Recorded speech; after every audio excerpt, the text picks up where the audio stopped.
Hello, ladies and gentlemen from across the world. Great to see you all. It's Edward Zia, man, here with Ali Gibbs today. How you doing, Ali Gibbs? What's going on? Yeah, I'm pretty good, Ed. How are you?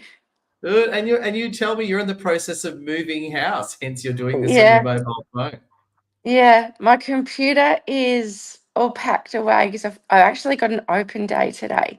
So Oh, I've had to get everything that is not aesthetically pleasing, I guess, ooh, there you out of go. the house. And that includes my Oh, office.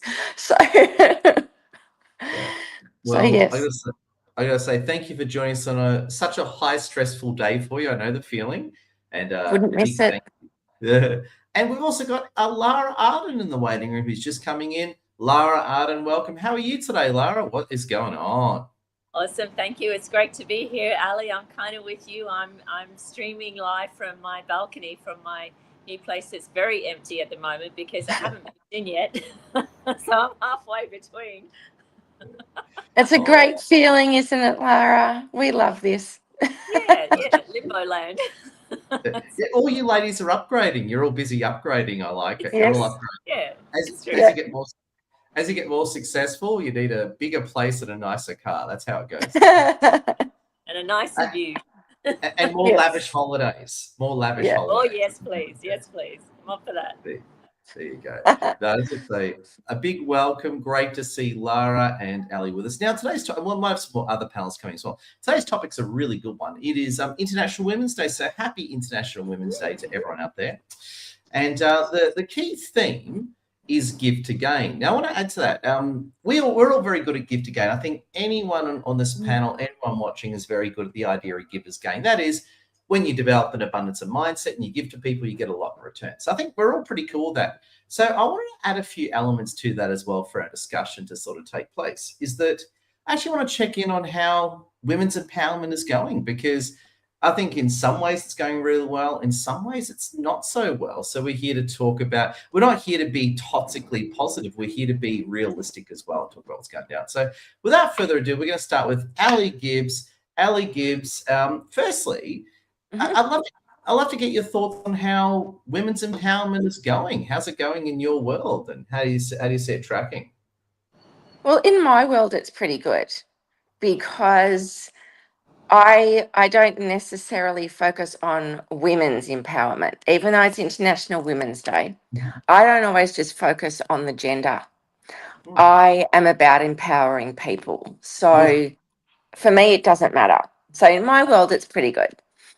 I So the solution have, is not caring. There you go. Solution is don't care. I like that. There you go. well, in a way, it I like it. is. If you have too much of an opinion either way, I think you can actually sway it. And there's that unconscious bias where you don't see your own influence on even yourself. And I've done a lot of work with self awareness and emotional intelligence over the years. And there were a lot of things I was doing a number of years ago, and I was always wondering why different things were happening over and over and over again until I realized it was actually me. Okay. There you go. And the other thing I'd like to say about women's empowerment is I think social media and, in particular, TV shows have got quite a Hmm. bit to do with it. I've been hearing a lot about the last day or two Married at First Sight, which is a TV show that pretty much you watch even when you don't want to because you can't help it. Yeah, it's like I was saying this conversation. All those shows is like it's like a car crash. You don't want to watch, but your reptilian brain makes you watch. I get it. I get it. Yes.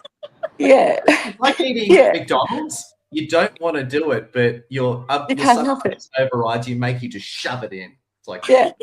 That's it.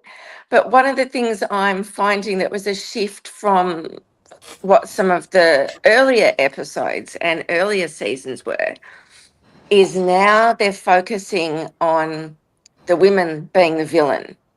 So there's a lot of super aggressive women on the show, and there's one at the moment that I'm actually appalled by. And there was a something on the Today Show this morning where they'd done a study worldwide about, and it was, I'm going to say, I don't know which gen, whether it's Gen X, Y, whatever, but it's people, boys that are aged or men that are aged between 18 and 29.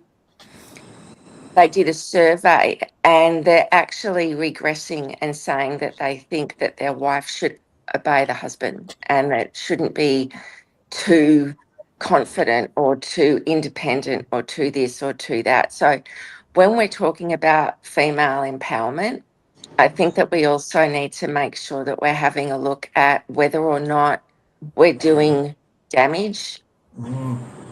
And I mean, I've had some great bosses that have been women, but some of the worst that I've had in my career have also been women. And for me, when I've got a female boss that is trying, they say that they're being assertive, it comes across as being aggressive. And that's something for me that I really try whenever I receive feedback on myself or whenever I catch myself doing something, I'll stop it immediately because for me, I think that makes people lose their credibility and their influence in conversations. Well said. Opening the can of worms. Ali Gibbs, love work. Just incredible. And also just to all our panelists as well, if you can just keep down background noise, if you can just keep your microphones on mute and then just unmute when you're going to speak, just background noise thing. And and we got Annette Bacon with us. Let's give a big wave to Annette Bacon. Annette Bacon's a great friend of ours, and she's a top actual Christian business coach from the west coast of Australia, and she's amazing. So good to see you, Annette. What we'll do is we'll bounce over to Lara and give you a chance to absorb more vibes, Annette, and then we'll come back to you, Annette Bacon. And love what you said. So Lara, what do you think of what amazing Ali said? Do you think Ali's wrong and she's terrible, or do you think she's awesome and correct? Look, I always love Ali's contribution. I think she's got a lot to say and a lot to share, and she's had some amazing experiences. And one of the things that really impressed me the most with Ali that I wasn't aware of, so thank you for opening that up, is the conversation about self-awareness, and that you mentioned you've done a lot of work to understand more about yourself. And it's something that I've been on a journey for, in particular this last year as well, and I'm still going through it. I signed up for a 12-month program to learn about something called archetypal relationships that helps us understand more about ourselves and others and the different types of psyches that there are in the world, meaning that we don't all have the same worldview or internal perspective as to how we respond to triggers that happen, right? And triggers are when we find ourselves in a situation with somebody who's expressing something in a particular way that's normal for them, but for us, it's like, like, what the heck are you being like that for? And that can seem at the time really out of context for us. But for the other person, when we learn about the different archetypes and how they have their own internal operating systems, and we respect and appreciate that it's different to us, that we can understand more that, they're actually just being them. They're not having a go at us. They're actually just trying to get their point across because it's important to them, and they're doing it the only way, the best way that they know how, because that's what's in their nature. Not that it's in their nature to offend, or to insult or to put down, but rather it's just in their nature that if they come across gruff, to get a point across, that's direct and that gets the point across for them.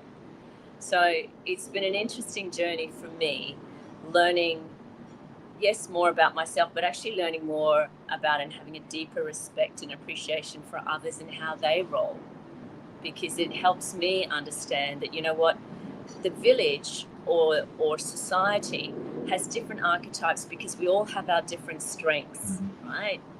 For me, yes, I'm naturally innovative, creative. I have that mind to want to come up with great ideas.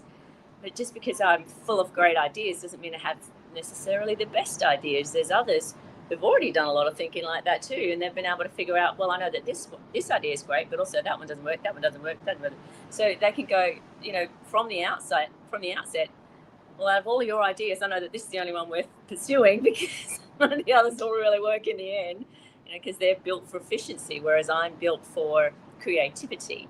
It doesn't mean that either's right or wrong. It just means that we both have our strengths, and when we can come to a deeper understanding and respect for that, then we can have room, we can make space for working out, okay, well, what is actually the most efficient or the best way to move forward, rather than trying to compete, or have this sense of conflict that they're right, I'm wrong, I'm right, they're wrong. It doesn't really get you anywhere when you start, competing.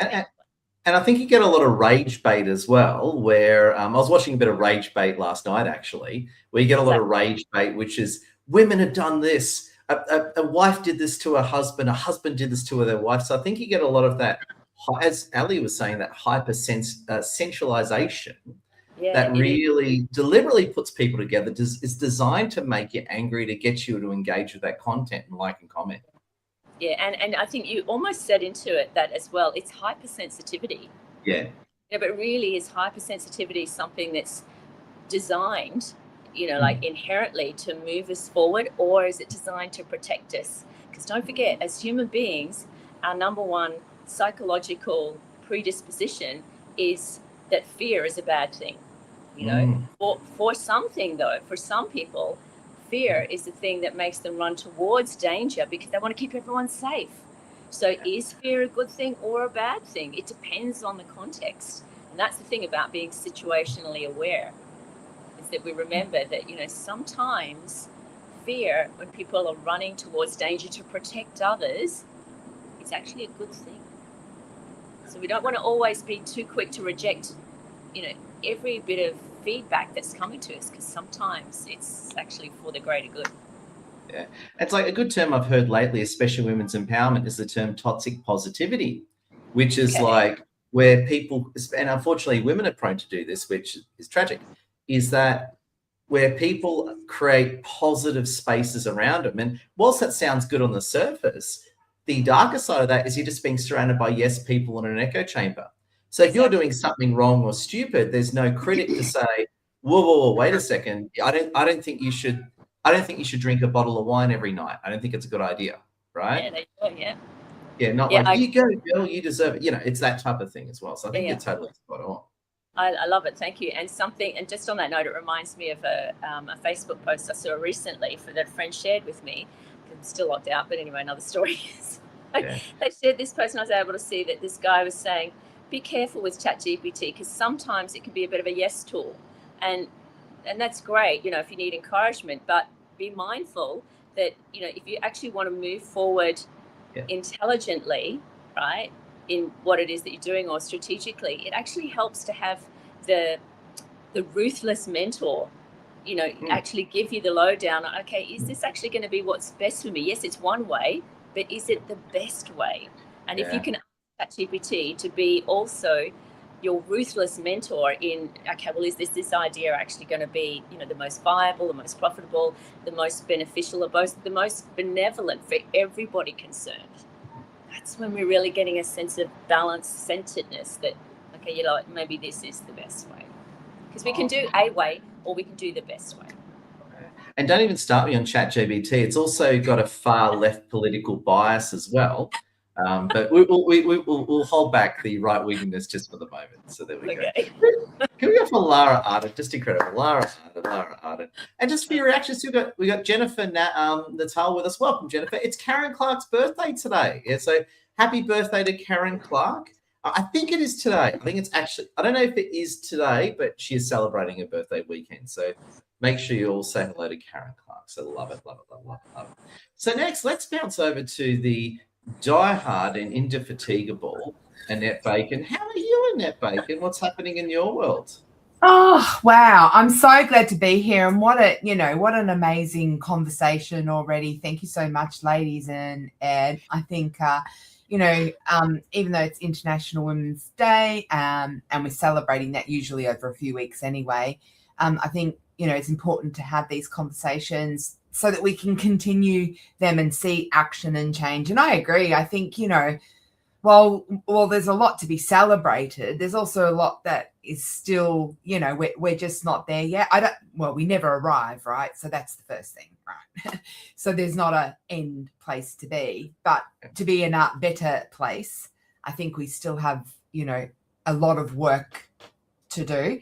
And interestingly, we were talking the other day, actually in our network, Ed, when we actually had this conversation about, women in the workplace as well, and how those relationships sometimes can be toxic. Oh, yeah. I actually went away and went, okay, and reflected. And I realized the 3 really intense toxic experiences that I had were actually all women. Now, Wow. The men were CEOs and allowing that culture, right? But upon reflection, they were all women. Ooh. Oh, there we go. So how do our feminist friends explain away that one? I say this, and I really do believe this, and I think the conversation about fear is important too. Because Oh my God, it's Christina Davey. Oh my God. Sorry. Carry on, Annette Bacon. Carry on. That's okay. I think the conversation around fear is important because, it's about putting emotional intelligence out there, because really at the end of the day, emotional intelligence, the first thing it starts with is self-awareness. And that space of self-awareness is, understanding that emotions are data. They're not good, not bad. They're data that are telling us about how we are feeling in that present moment. And it's really important to first be able to notice and name those emotions, and learning the language of emotions. Sometimes the only language you have is angry, but actually there's a lot of nuances in emotions. So you might actually not be angry. You might actually be frustrated, right?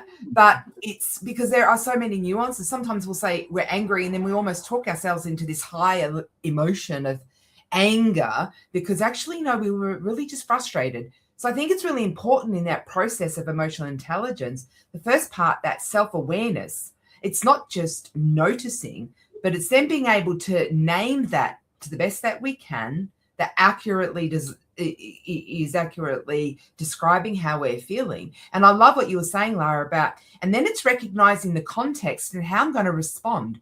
And an emotionally intelligent person will respond, not react.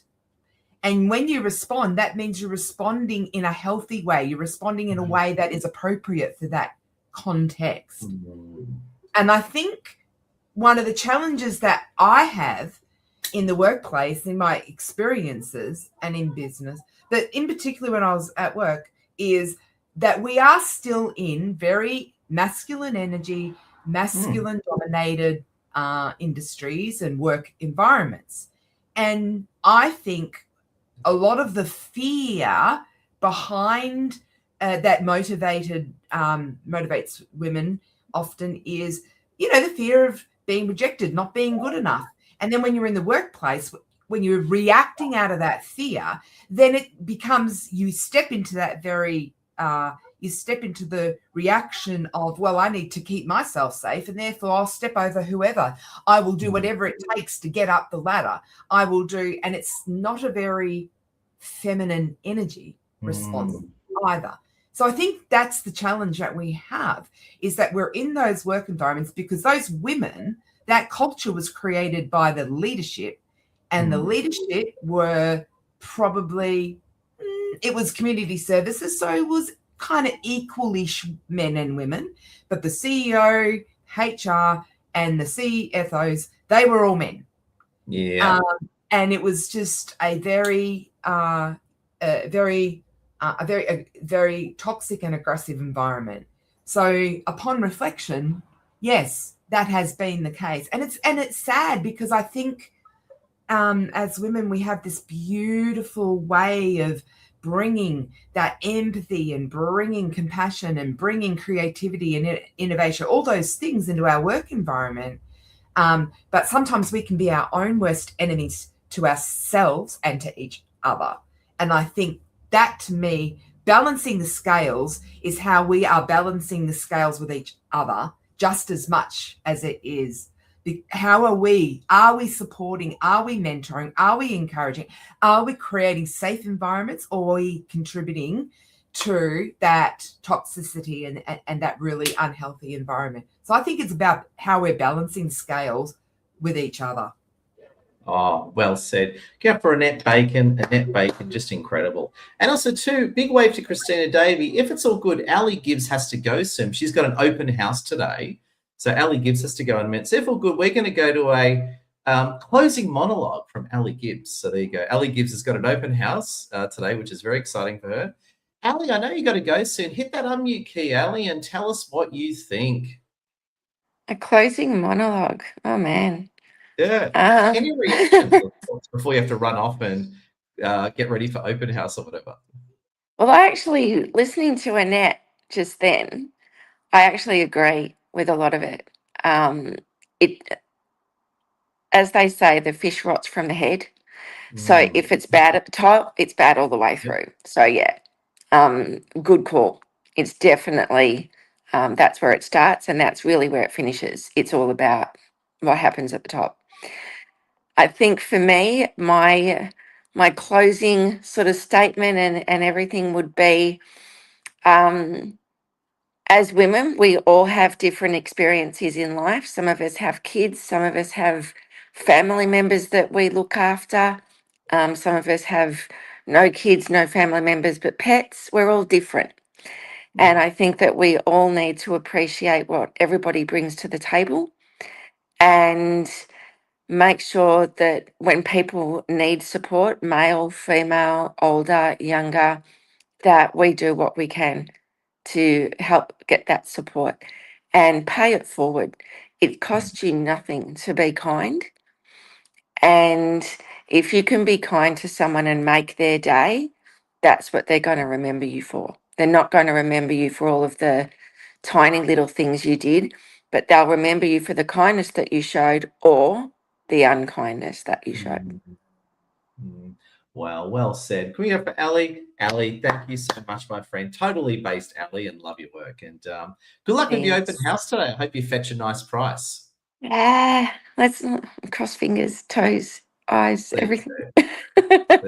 Okay. I'll see you guys. Have a good one. Enjoy the rest of it. Hi, Christina. I will be listening to this backwards so that I can listen to Christina because she's cool. But yes, thanks, Ed, and talk to you all soon, guys. Stay awesome. See you, Ali. Stay awesome. Bye. Yeah, Ali's amazing. So there you go. So if you haven't already, her name's Alison Gibbs. She's on LinkedIn. Make sure you connect with her. Now we're into the legendary Romanian mode, the Christina Davey, who's an absolutely amazing. Christina, how was your meetup last night? Did you have heaps of people as always and all that? It was a bit quieter because there was Women International Day, so there was a lot happening. But what was good about that is that so women's empowerment ironically destroyed the dating event. That's funny. That's great. Which I'm coming back to. I'm coming back to that, by the way. Women gathered together. So no, I think what happened. What was good about that. It's that it allowed us to actually have longer, more meaningful conversations, because normally it's quite busy and you just try to meet everyone and it's loud because everybody's talking at the same time. So what I've noticed overall, including myself, is that we had time to actually dive a little bit deeper and get to know each other better. So there was actually a good and cool thing to experience. But it's such a pleasure to be here with you, ladies, Lara and Annette. I just want to say Happy International Women's Day to everyone listening and to you as well, and to Lassie. Oh yes, amazing Lassie. And unfortunately, my internet was playing out this morning, so I didn't get to listen either to what was said. But my insight, what I would like to contribute to this conversation, and I'm not sure if it was already mentioned or not, but you know how we say in parenting, we say it takes a village to raise a child. I believe that it takes a community to grow a business and, to advance in career as well. Yeah. Because we are really disillusional if we think that we can just do it by ourselves. Yep. Only last night I was having just a basic conversation with someone, and he gave me an idea on what I can tweak with my event, right, to make it even more entertaining. And it was just just an exchange, casual conversation, and that conversation led to an insight that allowed me to grow my event. And I think when we are in scarcity mindset, it makes it very hard to see the benefits of helping each other, right? Because we feel like there's not enough to be shared, or there's not enough to go around, so to speak. But really, as leaders, if we lead the way and have that integrity and show up the way we want to, right, and it makes sense to as a leader, then we can pull others with us by creating awareness in how what they're doing doesn't fit in a community, right? Because we need to have standards for a community, right? And if we have standards, then we can raise every loose cannon. And I think Annette was saying, or I can't remember who said something about, if the leaders are toxic, it makes the whole environment toxic, right? And I think we might not be right at the top. Maybe we're just kind of here. If we're here, we can still have power or influence, and we can still create awareness. Sometimes it's impossible, right? And sometimes it's possible. So I always remove myself from, a community where it's impossible to make a change. And I have been in one myself, but if there is potential to raise awareness and really show how together we are stronger, I go for it. Oh, well said. Go for Christina Davey. Christina Davey, love it. I was going to say, we're all in hot mic mode now. So I was going to say for our panelists, keep your microphone on mute unless you're speaking, just to keep down background noise. But if there's anything you want to say, please jump on in. Any reactions from Lara or Annette or anything? Yes, jump on in. Jump on in.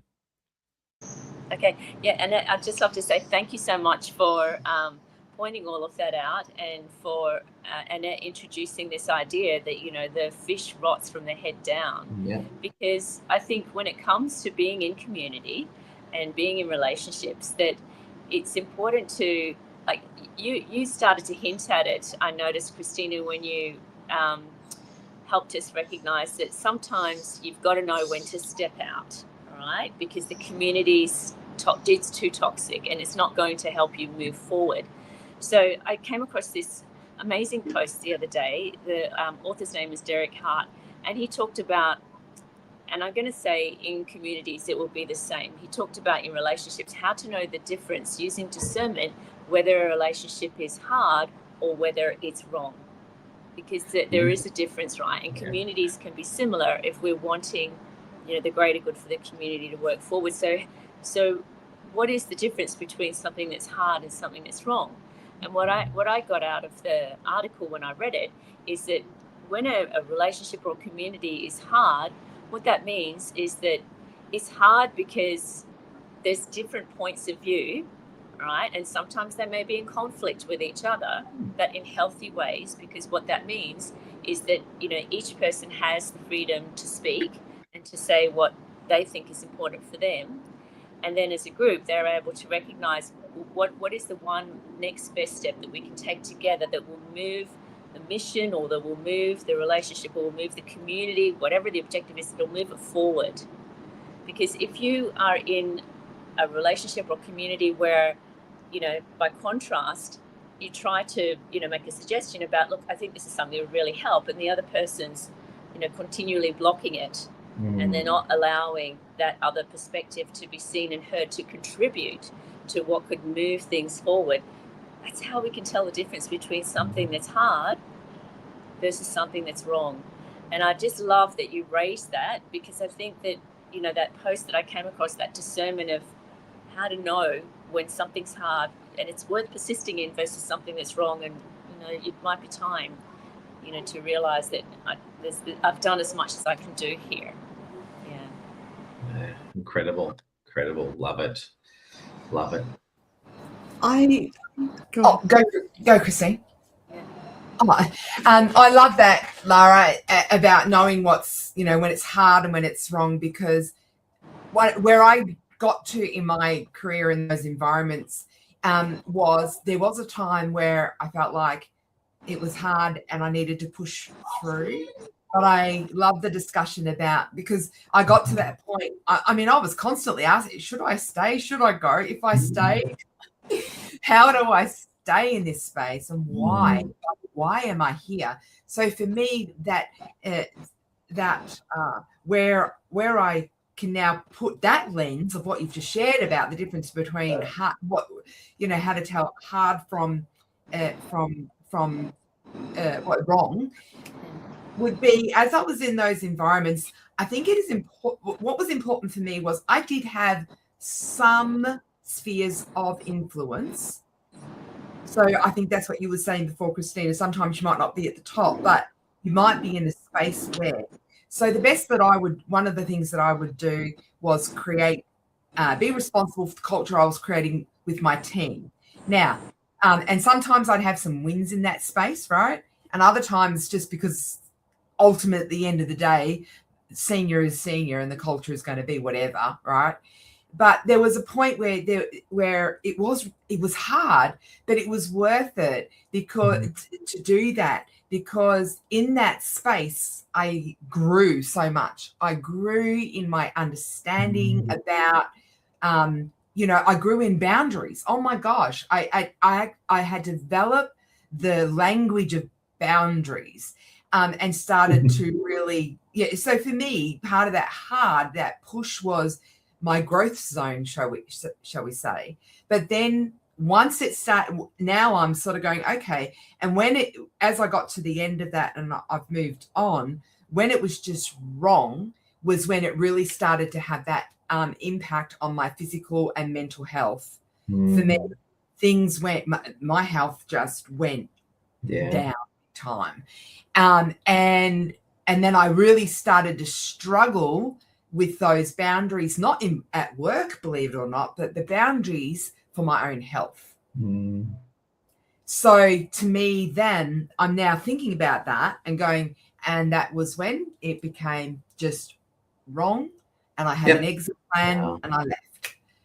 So I love that lens. I love that frame of when is it hard and when is it just wrong? And I can see how that played out by using that lens. Thank you so much. Beautiful insight. Thank you for sharing. Great example. Oh, love it. And Christina Davey, what are you thinking, Christina Davey? I love what both Lara and Annette said. I can see the benefits of, growing in a tough environment, but I can also see the consequences on someone's well-being, someone's health, especially emotionally, mentally. Our capacity sometimes is actually reducing because we try so hard, to make something that's wrong or not align be aligned. Yeah. And that happens in relationships as well. And I see this in dating. I see this in careers. I see this in companies everywhere, right? And as when Lara was talking about hard versus wrong, it reminded me a personal situation. I remember it was after my divorce, and I was in a really terrible place emotionally. My mental health was affected, and a job came to me. I was not working at the time because, I felt like I couldn't give that much, but a job came to me and I thought, this is actually really easy. I was overqualified for it. So I thought, I'm going to go for it. It was close by, flexible schedule, part-time. I'm like, this is exactly what I need, So I went for it, but then I realized it was not the right environment. But what I didn't realize at the time, because of where I was in this belief system that I had, was that I could have choose instead of keep waiting to be chosen. And how our conversation is that, yes, the job came to me, and then I went in, but when I realized that it was not the right environment for me, I didn't leave. I stayed, tried to swim against the current, trying to prove myself, trying to convince everyone, look, this works. This is, this is why this is working. Let's change a whole company, not a big company, but the whole company, vision, and sort of, it was one person going against the whole company, trying to really help them see the benefits of, let's focus on clients, and let's do this. And instead of just leaving, I stayed. And I made it so much harder for myself. And then I was fired, right? Because eventually, it was obvious that I was not fitting in. I brought some value, but I was not fitting in. So I was fired. And I took that so personal. And I thought, oh my God, I'm good for nothing. This is it. Oh my God, if I can't even keep this job. And if that will happen right now, I'll live in like a blink, right? Because I know my self-worth, I know my value. You'd be out of there before lunch, Christina. You'd be out of there before lunchtime. At the time, I was trying so hard, to stay, to prove them, to show them, to lift them up. Been there. When we realize we have the power of choosing rather than waiting to be chosen, energetically something shifts. And while we're growing in a difficult situation and we can appreciate that, I think we really need to remove ourselves if it's just not aligned. Oh, deep thinking. I love it. Deep thinking. And I just want to check in with our wonderful viewers as well. Be it you're watching this live or the recording, big thank you. Make sure you smash that like, sharing, comment, and let us know what you think in the chat. And I just want to say a big thank you. We've got with us Lara Arden, Annette Bacon, and Christina Davey. And also, too, it is Karen Clark's birthday. So if you know Karen Clark, make sure you send her a hello. I don't know if her birthday's actually today, but this is her birthday weekend. So it's either today or tomorrow. So Karen has yet to clarify that, but we'll find out from Karen Clark. And today's topic is International Women's Day. We're talking about Give to Gain. And the thing is, we're already very good at that. A lot of you watching and us, we're all right into Givers Gain. We get it. It's about giving to receiving. So we're going one up on this one and just doing a general discussion on women's empowerment. And I want to bring up another one, which is an interesting one. I think Lara said this before. Might have been Annette, actually. So what it was is that I'm part-time in politics. I do a lot of cultural work. But what's interesting is that the attitudes of men and women today are very different than what they were 20 years ago. And one key fallout from the women's empowerment movement has been impacts on women's relationships and dating life. It's a big issue. There is so many cases of women's empowerment being awesome for women in one sense, but really damaging to their personal relationships as well. And where a big one you have today is you have a lot of professional women over 40 who want to get married, but they can't. They want to have kids, but they've kind of missed the boat. It's a real topic that we shouldn't talk about. And you know me, I love talking about stuff that you're not meant to talk about. So I can see Christina Davies smiling, Lara Arden is laughing, and Annette Bacon looks like she's gonna grab the PC and throw it across the room. So we're getting a range of happiness to rage out of our panelists. So I just want to start the fire. And I just want to see how our panelists react. So hot mic panelists, go for it. Whatever you want to say. Annette Bacon's about to punch something. So there we go. Love to hear it. I think Annette should go first. Yeah, I think Annette looks pissed. Go for it, Annette. You look pissed. Oh, no. Oh, look, I think, again, I go back to, okay, so my conversation starts off with, I don't have children. And that was, for a range of life, the way my life went. I wanted children. I really actually did want children. But the reason why this conversation is important for me, because how that kind of happened, really, I mean, I didn't want to, and there's no judgment in this. This was how I wanted my life to be. So there's no judgment here. But for me, I watched my sister be a single mum and people around me, women around me, some by choice, some not by choice. Well, you know what I mean. I didn't mean that actually, because we all have choice. But I guess what I'm saying is I watched and see and I honor every woman that has children and they're doing it on their own, I want to say, because tough it is gig. cray, right? That's a marathon doing that. Absolutely. Marathon. My heart goes out in any situation, regardless. So I made the decision at that point that until that I wasn't going to have children until I was married, and with my partner, right? Who I wanted to be my lifelong partner. So that didn't happen until I was 36.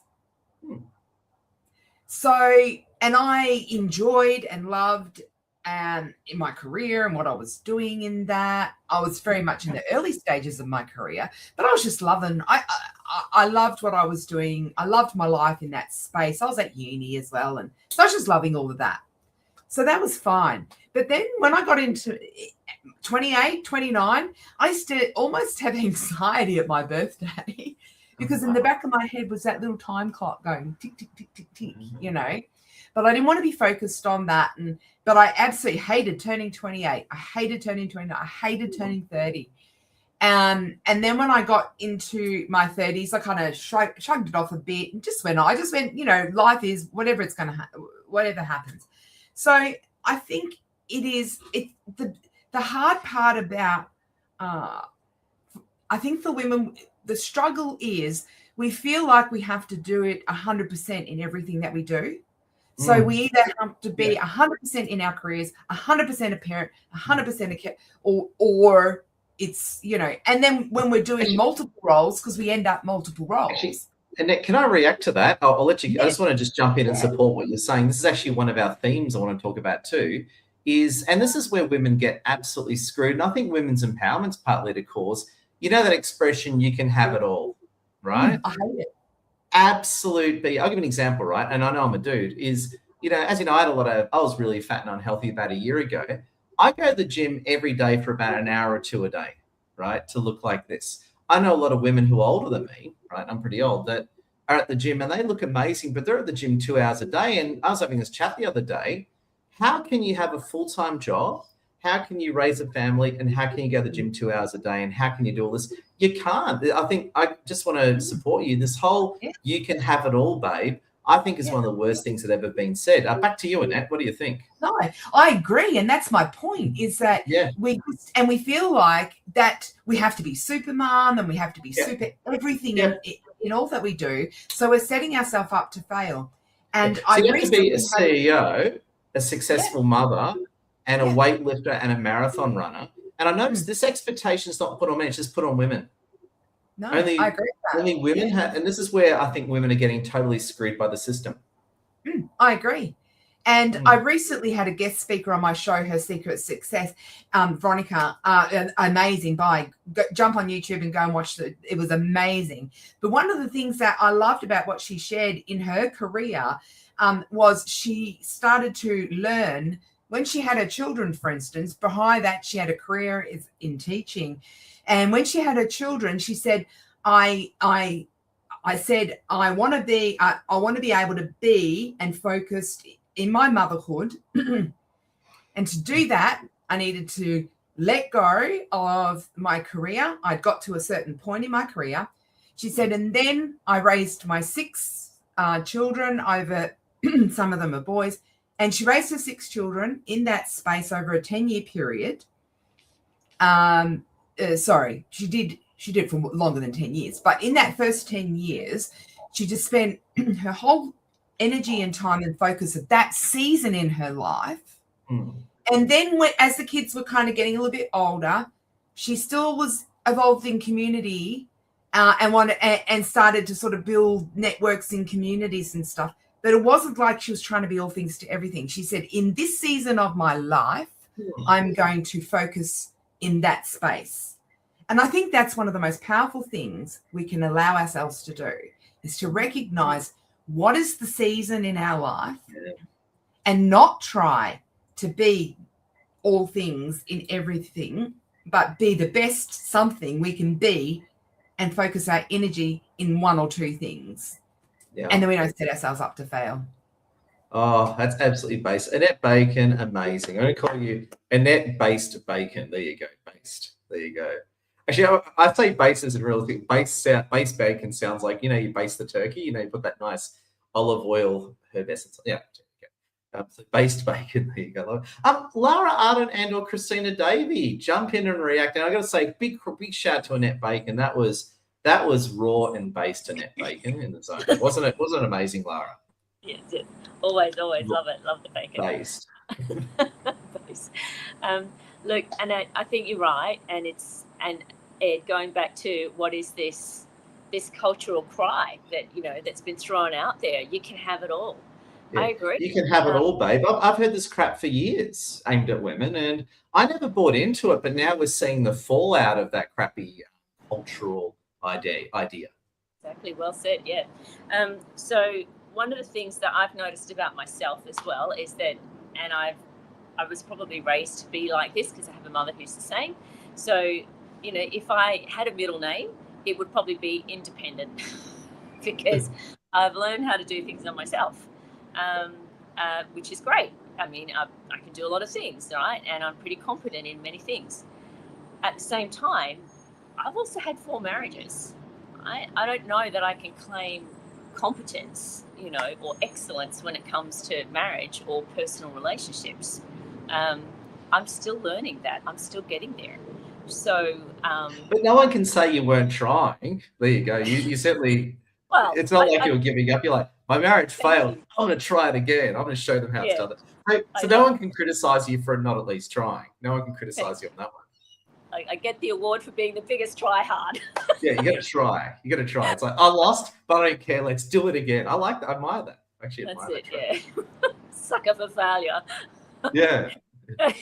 Anyway, so one of the things I'm learning in this course, I'm finally putting myself through about relationships because I want to understand it. I actually went and did a whole degree at university, and I did 4 years on psychology and counselling. And I became a psychology scholar because I did really well in my studies. And the reason why I went in there, because I wanted to learn, I wanted to understand what is it about relationships, what's the glue that holds it all together. And interestingly, I learned a lot of things.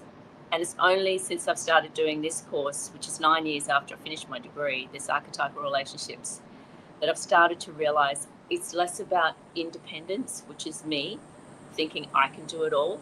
And I'm starting to see, I'm still on the journey, haven't figured it all out yet, but I'm starting to see there's something about interdependence in here. Right? And so another idea, and I've got this written on my PC to talk about, is the whole, and South Park, I was actually going to bring up South Park as well. I've been watching, last night I've been watching South Park again. South Park, what it does in South Park is South Park makes fun of everyone and puts the boys in the middle. So South Park will make fun of both sides, and the boys are the collateral in the middle. And what's interesting, they lampoon in South Park is the strong, independent woman trope, right? And it's sort of like, the woman's got to be a CEO. She's got to tow a truck. She's got to raise 6 kids. She's got to look, she's got to look amazingly beautiful and done up with makeup at 6 a.m. And I think a lot of it's that. It's sort of the whole strong, you go, girl, you can have it all. It's that whole strong, independent woman idea that basically cuts off women from receiving help from others. I think that's the cultural idea that we've all been deceived by. Yeah, I agree. That's all I wanted to say to that. I'm happy to pass it over to Christina. Oh my God. Any feedback? But there you go. 4 marriages, at least you're trying. So I got to say, I admire that. You should, I don't want to say go for 5 or 6, but part of me says you should at least go for 5 or 6 just to, no, don't do that. Don't do that. But if you did, it would be really funny. But please don't do that. It would be really funny. I love your work, Lara. Christina Davey, what do you think? Do you think that I'm totally insane and I've just been watching too much South Park, or do you think there's some legitimacy to this conversation? I'm thinking I need an hour to touch on every important point that Annette and Lara brought, and including yourself, Edward, which you kind of stole my thunder, because that was the point that I was going to make in terms of receiving. So first of all, I want to say to Lara, you know, I used to look at being a divorcee as a failure, and now I see it part of the process of maturity and expansion. There are a lot of people that are still married in the first marriage, but are not necessarily aligned.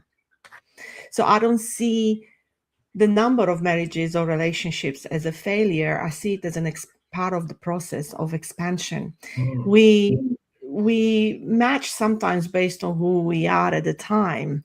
And when we change, and especially someone as I know how growth focused you are, and you just mentioned it earlier, right? You are expanding at a really fast rate. And that means that unless the other partner is also growing in the same direction, right? Then at some point you're just going to acknowledge the rupture, the misalignment, and with wisdom you decide to split, right? And that takes away from that, old-fashioned view of like, if you divorce, you failed, or you choose wrong, or I think that's important to mention. I love the interdependency aspect. In mature relationships, interdependency is key. I think it's important to acknowledge that we need to give with boundaries in every aspect of our life, right? And Annette said something really important, and I love that. What is the season? We got to recognize what's the season in our life and focus on one of the two things, right? And I agree. I don't think we can't have it all, right? I think we can, but I do think that we need to prioritize, as Annette was saying, on one or two things right now, right? And balance it out. When we look at our wheel of life, right? In this season, we might focus on fitness and relationships. In that season, we might focus on our financial and career and so on, right? But I also think another method will be to just give a little bit to each one. And therefore, you're not going to excel abruptly to one thing, but you are going to nourish most of the areas in your life, right? So that's another thing that I wanted to say. But I think for women in general, and especially women who have been raised without strong masculine presence, so the father was not there, either as physical presence or maybe energy, right? Being present and involved in raising the child, in taking care of the house. Now, that woman will have witnessed a mother that does it all. And it will learn that she can't rely on many men because they're not there for a long time, or they're not there. And with those lenses, she goes in life and she feels like she has to do it all.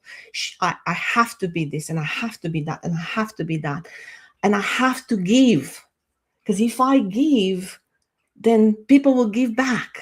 But that's such a wrong mentality, because people might not have awareness of what we need.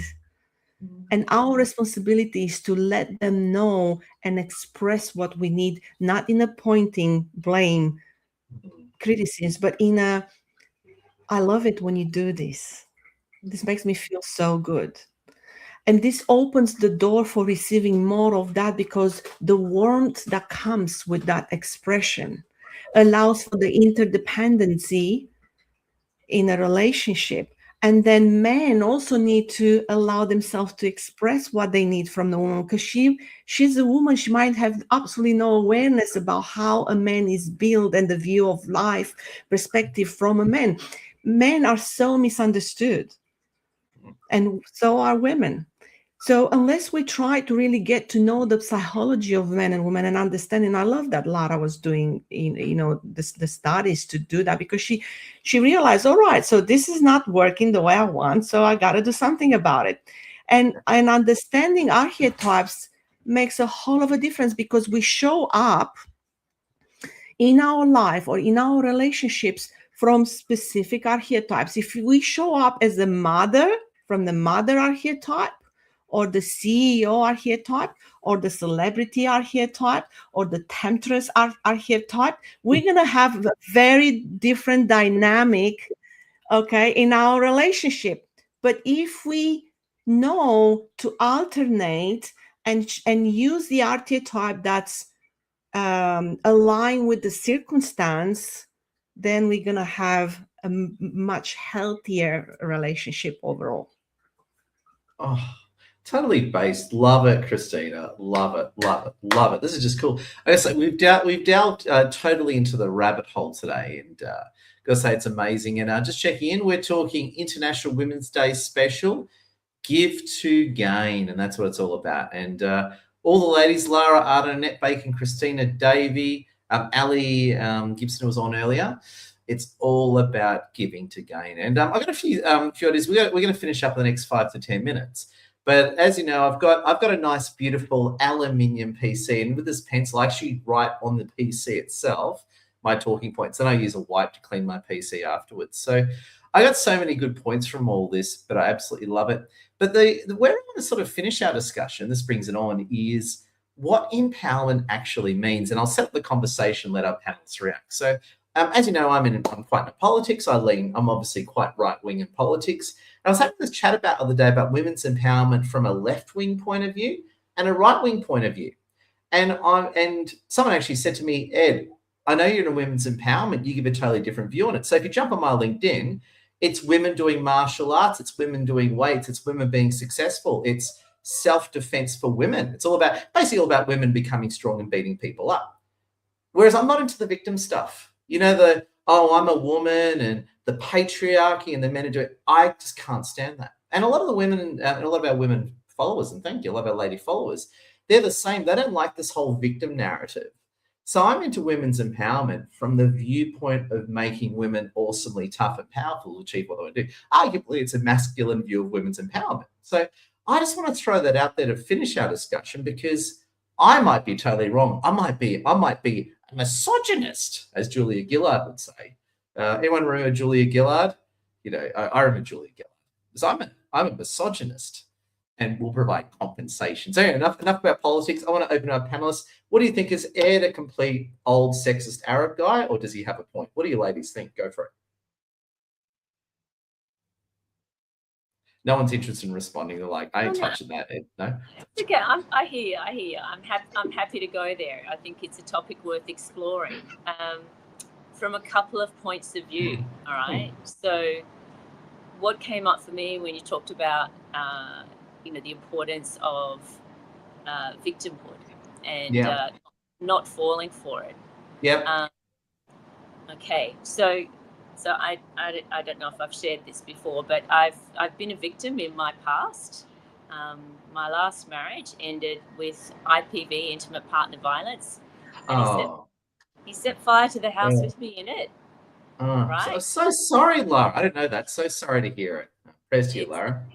Thank you. That's okay. It is what it was, right? And so it threw me into, let's call it a season of victimhood. And probably fair enough, right? If someone, fair enough, burns your house down with you in it, you're going to feel like a victim for a while, right? Yeah, you're going to go away and try to figure out, well, what the heck just happened there? Because my instinct wasn't to then run and chase and, want to do revenge and get back at him, because being homeless, you're trying to figure out, okay, well, where's my next base? And I had other priorities than to think about revenge, right? I let the authorities deal with whatever had to happen to him. So that was fine. The point that I wanted to raise is that victimhood happens because, excuse my French, but shit goes wrong, okay? All right. Relationships aren't perfect. We're still learning as human beings how to live together, but we're still running on old software that's designed no longer to serve us as the mature, advanced human beings that we are today. And so I think until there's like a season or a time of understanding this, that we can all have the opportunity to recognize it and upgrade our own software, what's going on in here. And then until that happens, we're probably going to continue to see more of this aggression and victimhood as a consequence, right? So I think as a people and as individuals, we've still got a lot of work to do to understand that and to figure it out and then to make peace with it so that we can find what is the best way we can do things to work together. So I think until that happens, we're probably going to still see in society the effects of this aggression and victimhood playing out. Right? So we've still got some work to do together as a human race and as people. And sadly, in our country, in Australia, that DV is right up there when it comes to the most advanced nations, that we still seem to have that. Why do we have that? Well, and I know the stats. I know the crime stats being an ex-Fed. It's only getting worse too. So DV is on the when the lockdowns hit, DV basically went from that to that, and has not come down. Last time I checked the crime stats. That's right. Yeah. It's what goes on behind closed doors, right? Yeah. And we're forced into closed doors during COVID. Yep. So it definitely accelerated it. I think that might be for a couple of reasons. Education is the key. So the more we can start to educate people and help them understand that the soft grade that they're running isn't, where we're all at these days, because we don't need to survive. We don't need to exist in survival mode. We're not at war with each other. I know some countries are having their own difficulties, but individually, but also for us in a safe nation like Australia, we have the capacity to be able to recognise that, there's better ways of doing things, and we can do it in a peaceful way, in a non-toxic way, in a non-violent way. And then when it comes to, considering everyone's got their part to play, and I'm not only talking about the men, and learning to deal with aggression and understanding that, I'm also talking about the women who might be inadvertently contributing to it, not realizing that they're actually in some ways provoking that, right? Because it takes two, and until you understand the dynamics of what's going on both sides of the fence, I don't know that you're really going to be able to win this. It's a crime against humanity that DV happens in such an advanced country, right? Yeah. But we've all got our part to play, and we all need to understand and learn what are the things that we're doing that contribute towards this offence, because DV is an offence not just for individuals but for the whole community. It's children that get impacted, it's work that gets impacted, it's the economy that gets impacted, it's the health sector and the defence sector that with the police and everything that gets impacted. So we've got a lot of work to do. I think DV is a crime against humanity as far as I'm concerned. So I couldn't agree with you more. And I got to say, Lara, I'm so glad that you got out of that house in time. And I say this positively, Lara, you're very hard to kill. So there we go. So you're very hard. So you're now hard to kill, Lara, hard to kill Arden. There you go, hard to kill. So like the movie, if you try and kill Lara, she'll just grab the gun and take it off you John Wick style and get the pencil and ram it. No, there you go. Love your work, Lara. Annette Bacon, what are you thinking, Annette Bacon? So I think, and thank you for your vulnerability, Lara, because I think when it comes to that conversation in particular, we really need to come with that compassion and empathy that, anybody in that situation, you're in survival mode, you do whatever you need to survive. And I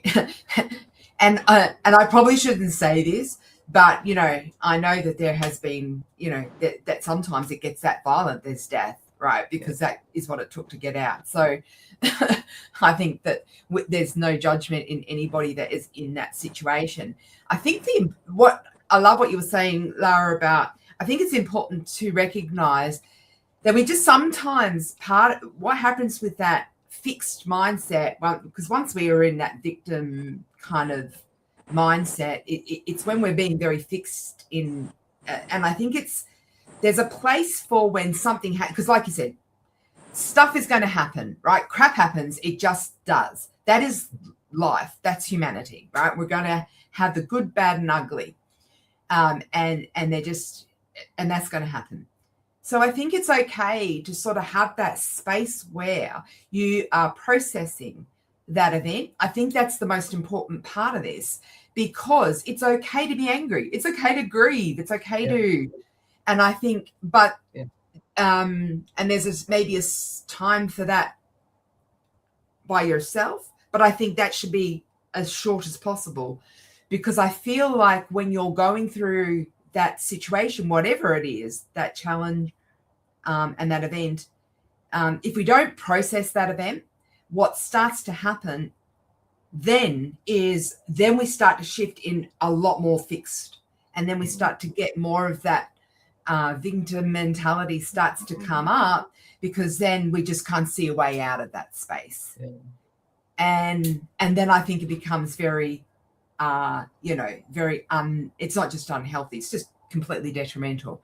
So I think there's space for processing that event and doing that with somebody else, but there also does come that point where it is it is a choice to decide whether we're going to move forward or not. And I loved what Christine was saying before as well. It's about choice. We all have choices. It might only be two choices. I choose this or this. We still have choice to come out of that space, even if it's just one step at a time. And taking agency is empowerment. There's empowerment when you take that agency. Oh, brilliant. Annette Bacon, love it. Love it. Christina Davey, any thoughts on this one before we go to closing remarks? Yes. Well, I'm loving this conversation. We're going, there's vulnerability, there's insight, there's acknowledgement, and there's also empowerment, right? Because we're not just sitting with the emotions, we're also talking about what we can do, right? And I think true empowerment really comes from acknowledging what has happened to us, right? Like if we don't acknowledge it, then how can we move forward? But without letting them define us. Like I remember, like I was in a DV situation, and for a short period, I was just that. I was the woman who was strangled and beat up by a man. And that identity just killed everything. Like I couldn't do anything because I was that victim. And then luckily, at the time I had a mentor, I signed up for a coach and to help me to go through it. And I realized that, look, recognizing the hurt, the injustice is important, but also empowerment starts with like, how am I going to relate to it from now on? What do I do with this experience now that it happened, right? Because victimhood only happens when we start blaming, right? And we're not taking responsibility for, like I think it was Lara that mentioned, right? For how we contributed to it, maybe by staying, maybe by not speaking up, maybe by not telling someone, maybe, so we participate into it and we avoid to admit to it because sometimes the guilt and shame of it's overbearing. But the acknowledgement gives us personal power, because when we stop blaming and we take responsibility as well for our contribution, then we step into the power of being able to change it. Because if they just do this to us, right? And it goes back to the theme of the topic of today as well. If we give, but we don't receive, at what point do we stop? Yep. That's personal agency, right? We don't need to stay there, keep giving and getting depleted.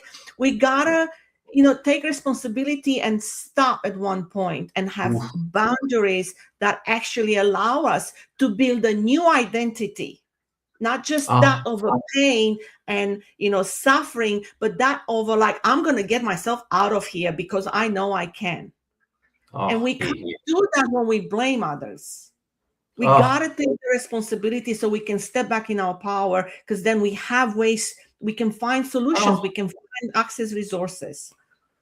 Oh, well, Christina Davey totally stole my thunder. So as everyone was talking, I was writing my closing thoughts, and Christina Davey just said it. So there you go. So I'm totally deflated. I've been, is it emasculated or demasculated? There we go. So my testosterone is decreased. No, just kidding. You did a great job. So that actually that's brilliant. That's gold, Christina. You're a smart lady. What that tells me is we are on the same wavelength, because the same thing happened earlier the other way around. Yeah, very slow. Christina Davey and I go back a long time. We're very similar characters, actually. We definitely would have hung out at uni, that's for sure. So interestingly enough, and this actually brings me to the closing thoughts, right? Closing thoughts, because today's topic is Give to Gain. And it's an International Women's Day special. We took more of a snapshot of where women's empowerment is going, the good, bad, and the ugly. And to me, the key thing about International Women's Day is giving back. It's about giving back to people and helping people around us. And victimhood is the enemy of that, because as we've covered, the more we go into victimhood's all about us. It's all about me. It's not about everyone else. So the way I see it is empowerment is here, victimhood is here. I see it as almost, whether it's a false dichotomy, I see it as almost a dichotomy. It's probably incorrect the way I say it. So I want to go to closing thoughts now. We'll do Lara, Annette Bacon, and Christine Davey. I want your closing thoughts on where to from here. How can we better give to gain to support women's empowerment? So I'd love to hear your thoughts on, in our own unique way, how can we support women? How can we support women's empowerment? And definitely victimhood's not the answer, because I think we've got one of my biggest problems with International Women's Day, too much victimhood still in it. A lot better than it used to be. There's too much victimhood wound into Women's Empowerment Day, International Women's Day. So with that said, Lara, what's your closing monologue? Let us know. Yeah, thank you for bringing this amazing conversation to a conclusion. It's just been incredible today. I've absolutely loved it. So thank you, Ed. Thank you, Annette and Christina, and thank you also to Alison if you're still watching. So I think that, yeah, you're right. We need to find out, okay, it's good to acknowledge that stuff's gone wrong, that we've all got a part to play in that, Absolutely. Historically, economically, sociologically, individually, right? Yep. And what do we do moving forward, right? Because we can sit around and we can cry about that forever. And that's my concern with a lot of women's empowerment. A lot of women's empowerment is how, I'm not saying men have done bad things, but how evil, bad, and men are. It's like, that's delightful, but what are we going to do about it moving forward? So I love where you're going, Lara. Yeah. So, yeah, and we can sit around the campfire and sing Kumbaya about, peace is the answer. Yes, it's true. Yeah. We do want to get there as well. It's a journey, right? At the same time, we've also got work to do so that we can get there. And for me, one of the reasons why I love being a business awards coach is because it gives women the opportunity to acknowledge themselves and to recognize that, okay, sometimes things haven't gone to plan. But I've done a really good job with what I've been able to do, with what I've been able to achieve in my life, in my career, in my business. And you know what? That in itself is good enough. It's good enough for me. It's served many people. It's made an impact. It's something that's having an influence out there in the community for the greater good. And if you recognize as a woman that deserves recognition, then please put yourself forward. Recognize that, there's going to be an award for that somewhere out there, that there is an awards organization who's all about female empowerment, recognition, sustainability, amazing, excellent performance, incredible customer service, outstanding projects, life-changing programs. If you're involved in something like that and you know that that's worth recognition, put it forward, please. Reach out to me, or if you know somebody who's in that space that can help you, put in an awards nomination for it to get the recognition that deserves because you've been a part of that. Then do it. Stop hiding in the shadows, right? Claim your spotlight. That's to me, that's the way to move forward. Oh, couldn't agree more. And I think exactly, give to gain. Especially and this is a dude talking to a group of fine ladies here, is women don't hold themselves back. In fact, I'm having this chat the other day.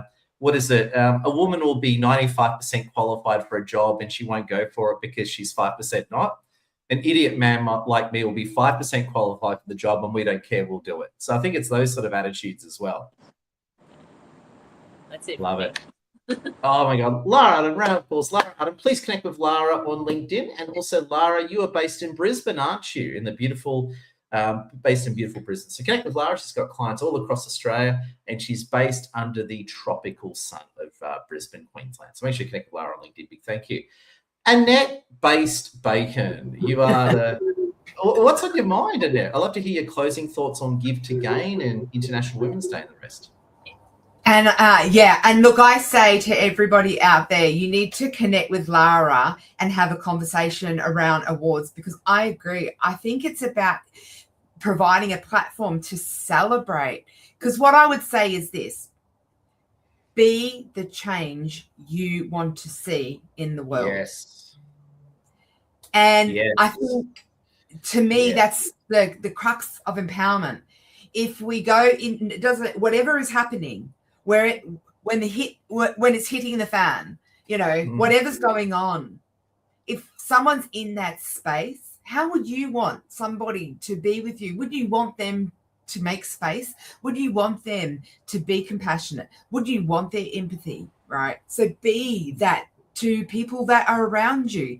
Give them space and be okay with, and don't take it personally. If someone's having a bit of a bad day, it's like, that's okay, right? So I think it's important to still have healthy boundaries and all of that. But I also love pay it forward, right? Let's be women that make way for others to be even greater than us. Who cares, right? Just give a girl a leg up, right? Yeah. And pay it forward. So I think be the difference in the world that you want to see. And I think that's important conversation, part of this conversation about empowerment right now, especially, because we can look out and just look out in the yonder and go, it's pretty cray-cray out there right now. But you can't control that. You can only control how you respond and what you do. And just saying, I'm going to be the light. I'm not going to do anything that puts me into the dark places, but I'm going to be the light in that environment and be the difference. So for me, it's about how you're being as much as what you're doing. Oh my God, Annette Bacon, that's why you're a master coach and everyone loves you. For Annette Bacon, well said. I didn't want to say it, but I kept thinking Jordan Peterson. I think Annette's been reading a bit of Jordan Peterson there. I love Jordan Peterson. Right? Bit of Jordan Peterson. It's like, which I agree with. It's all right to talk about big global issues, but it comes back to what are we going to do about it in our own backyards? I couldn't agree with you more, Annette Bacon. There you go. That's why you're based. You're based. Annette Based Bacon. You're based with reality. That's why I love you, Annette. Christina Davey, last but not least, you get the final monologue today. What's your closing monologue for us all? Oh, wow. What else can I add, after, those beautiful insights? I mean, I absolutely love it. And I truly enjoyed the conversation today. I must admit, it's one of my favorites. Thank you so much, ladies. I really, truly cherish you and your insights and your vulnerability here as well.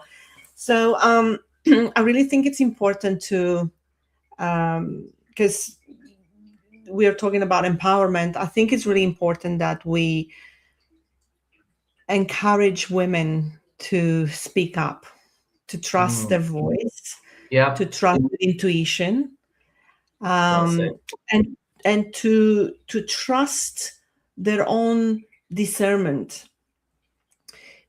Because often women self-doubt and they're so accommodating, worry about other people's feelings, and when we are not in our masculine energy.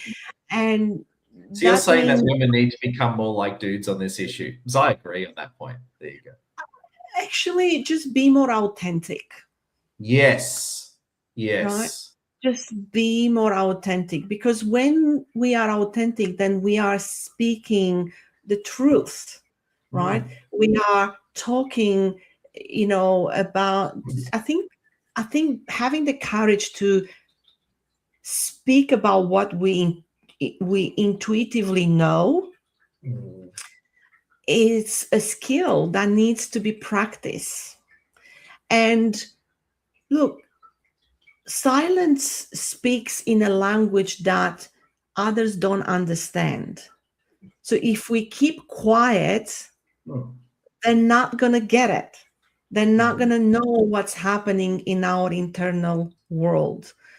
And it's our responsibility to really seek it out and give the opportunity to someone to, I think there's a lot of giving in that, in creating that space for a woman to be heard, for a woman to express her emotions without the judgment, for, that's support right there. And gently bring awareness to it when there's a lot of victimhood, a lot of blaming, a lot of, disempowerment, but in a gentle way. We don't have to put them down. So I go back to, let's be authentic more and let's express our truth. And when we do, we connect better because we have the awareness of what we are going through each other. Look what happened in this conversation, how beautifully we all share. We had the opportunity not just to get to know each other more, but to connect more and form this unseen bond. Oh, amazing. Well said, Christina Davey. Love it. In fact, it brings me to a pop culture reference. As a lot of you know, I'm a big fan of Fallout on Amazon Prime. Great video game and TV show. And this man here on the couch, leaning on Lucy, his character is the Ghoul, played by Walton Goggins. And he has this very famous quote in it. He's basically a radioactive zombie. Anyway, he walks into this town and they all abuse him and they go, "Your kind ain't welcome here."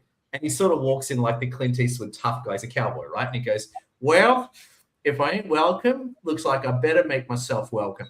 And I just love that line. It's a very famous line because I actually say it in the context of women's empowerment. One of our both friends and clients, she's Indian lady, not that dark actually, only a little bit darker than me, but Indian lady, right? I'll say she's light brown, right?